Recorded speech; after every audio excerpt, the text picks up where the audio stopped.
Good morning po sa lahat. Pakita ko lang po yung mga iba't ibang klase ng Yamaha Energy Induction System.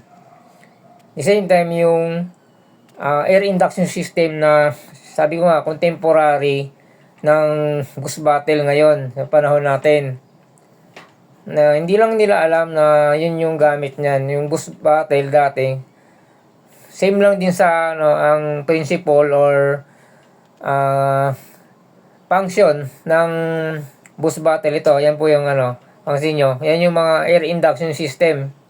Connected din po yan. Same na nakakonect sa intake manifold.